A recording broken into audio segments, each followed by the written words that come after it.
My name is Dr. David Sohn. I am the chief of the Shoulder and Sports Medicine Division here at the University of Toledo Orthopaedics. And today I'm going to talk about how to do a shoulder examination. With any examination of a musculoskeletal joint, we always want to remember our basics. We want to first start with inspection, then palpation, then check range of motion, strength, stability, neurovascular, and then our special tests. So I'll go in that order. The first thing we want to do is we want to inspect the overall shoulder. We want to see, is there any swelling or atrophy or any unusual bony prominences compared to the other side.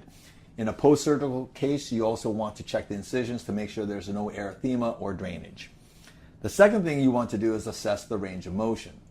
Now, it's important to remember that in the shoulder, there's actually three different articulations. There's the glenohumeral joint, there's the acromioclavicular joint, and then back here there's also the scapulothoracic joint. So when assessing range of motion, you can be fooled if you do not stabilize the scapulothoracic joint. So the way I like to do it, I like to place a hand on the shoulder as I assess forward flexion. Normal forward flexion is 170 to 180. The next thing I like to do is I like to assess the external rotation. Can you turn a little this way so he can see? External rotation, this would be 0, 45, 90. Normal would be 90. Then we would check internal rotation. Internal rotation, 0, 45, 70. Normal is 70. Some people have 90. The third thing we're going to check is strength. Could you face me again, Jeff?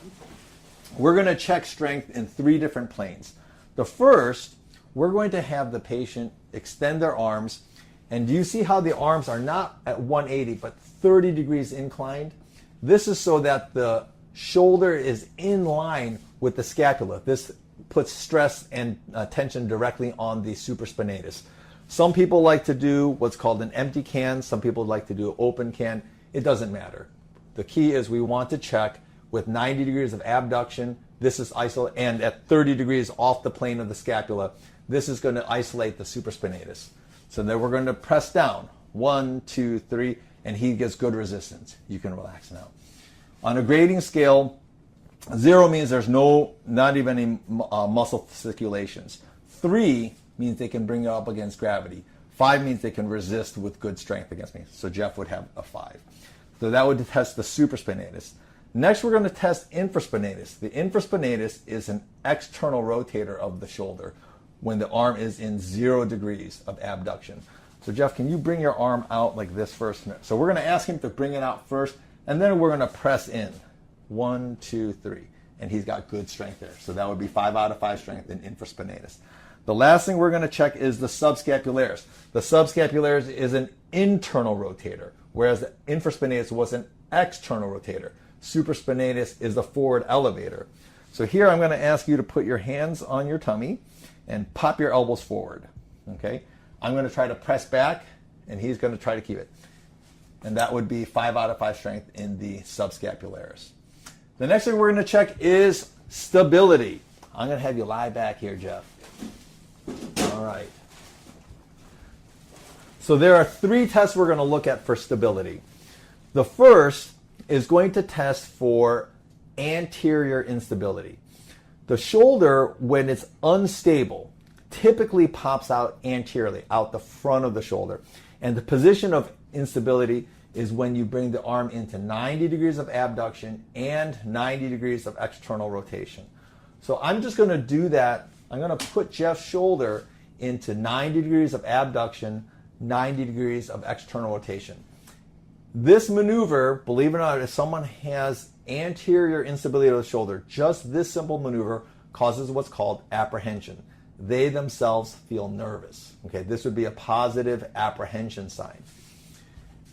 I can alleviate that apprehension by pressing on the front of the shoulder.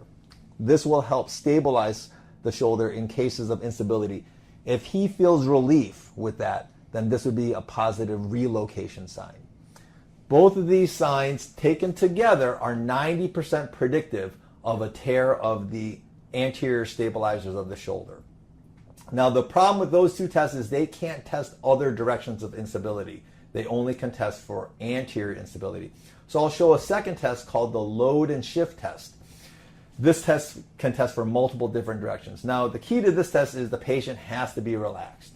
So I'm going to ask you to make your arm like a wet noodle. And so all that's keeping it up is my hand. If I let go, arm drops. So he's doing a good job relaxing.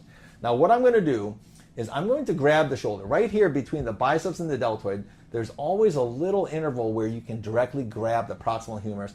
And what I'm going to do is I'm going to load it directly against the glenoid. Okay? And if he's relaxed, I can then shift the proximal humerus in different directions. I can shift it. And in Jeff's case, he has no instability. But people who are unstable, I can actually shift the humeral head relative to the glenoid up. This would be anterior instability. You can shift it posteriorly. You can shift it inferiorly. And we would grade that 1, 2, and 3. Jeff would be a 1. There's no movement at all. 2 would be I can move it to the lip of the glenoid, but not over. 3, you can actually feel it go up and over the glenoid. So Jeff would be a +1. So that's called the load and shift test because we're loading it and shifting it. And the nice thing about that one is we can test multiple different directions. Come on up here, Jeff. There's another test we can do. I'd have to ask you to take your shirt off here for this. This is called the sulcus sign. Okay? This is only going to come into play if you have someone who has multi-directional instability. This is somebody who has such loose ligaments that everything is just generally lax. In this case, if I just have him relaxed and I pull down, there will actually be a sulcus that develops here because the entire shoulder is shifting down, and you can see that. In Jeff's case, this would be a negative sulcus sign. All right. So next we are going to move on to neurovascular. So we're going to test the median and ulnar nerves and then the radial nerves, and we'll test the pulses. Okay, you felt everything there? Mm-hmm. Very good. We're also going to do palpation, and it's good that we can see here. So the shoulder joint, there are multiple potential sources of pathology. One is the acromioclavicular joint. This is a joint that's formed between the acromion and the clavicle. Here, we're going to just press on that AC joint to see if there's pain. The other here is the long-headed biceps tendon. We want to palpate, see if he has any pain of that long-headed biceps tendon. Here is where the rotator cuff resides. We'll just press on the rotator cuff tendon itself. Here, just next to the coracoid, here's Jeff's coracoid, just lateral to the coracoid is the actual anterior joint line. This is where the capsule is, so this is where the anterior labrum is. This is also where, if someone has arthritis, this will hurt. So these are important things to be able to palpate. Similarly, the posterior joint line. Jeff, can you turn around now? So the other things that we want to look at in our inspection and palpation, we want to see if there's winging of the scapula. So can you raise your arms up, Jeff? Okay. Actually, could you turn a little bit more to the camera, your back to the camera? So here we're looking at the scapulothoracic articulation, arms down. And what we want to look at, this is the scapula.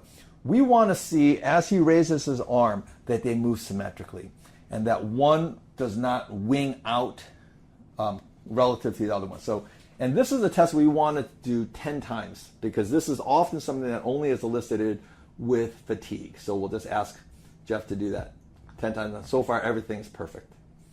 We can see his scapulae move and down. And down. In winging, we would see one of these as we move on with the forward elevations start to wing out. All right, thank you, Jeff. Now we're going to do some special tests. So we'll start with the AC joint. The AC joint is a horizontal joint located here. There are 3 different tests that we do for the AC joint. First, if there's arthritis, we actually try to load the joint. This is called a cross-body adduction test, and this can elicit pain. The second thing we do, we're going to ask Jeff to push against my hand here. What this does is this will actively load the posterior aspect of the AC joint, and that's called an active extension test. The third thing we're going to do is we're going to do an O'Brien's in pronation. This is supination of the forearm. This is pronation. Supination of the forearm will be useful for testing for the superior labrum for the biceps, pronation for the AC joint. So pronation and then adduct. This loads the AC joint. Keep it up and don't let me push down. Ready? 1, 2, 3.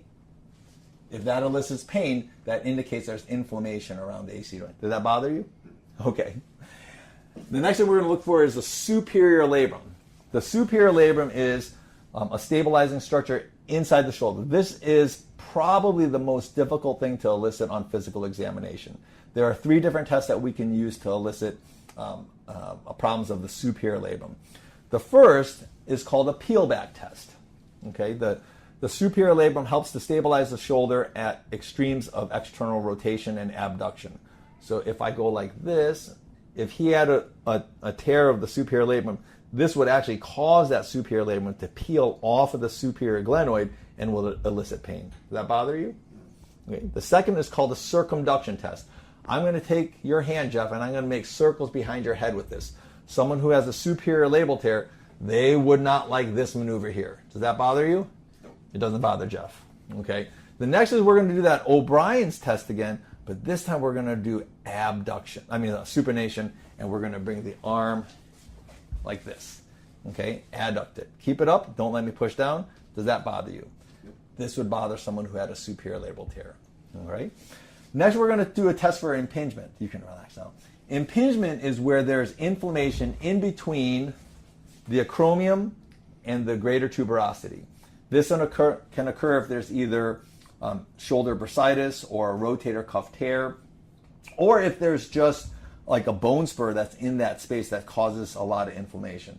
So the way that we test this is we're going to provoke it. We're going to actually get those 2 bones to pinch closer together. There's 2 ways we can do this.